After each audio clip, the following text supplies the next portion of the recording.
Jeg hedder Alvar Pervez. Jeg har startet Adil-advokater op, fordi jeg mener, at der er et udækket behov blandt folk med anden etnisk baggrund end dansk. Jeg har flere års erfaring som advokat og kan hjælpe dig med det meste inden for privatretten.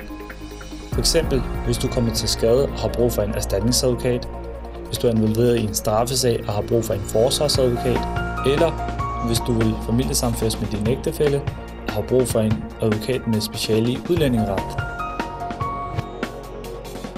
Mohammed Sajja fik tvangsfjernet deres 2-årige dreng, fordi kommunen mente, at det var dem, der brækkede hans knogler. Mohammed Sajja kontaktede mig, og sammen fik vi samlet beviserne for, at drengen havde en sygdom, og at det ikke var Mohammed Sajja, der havde brækket drengens knogler. Mohammed Sajja fik deres lille dreng igen, og nu kører vi en erstatningssag mod hospitalet og kommunen.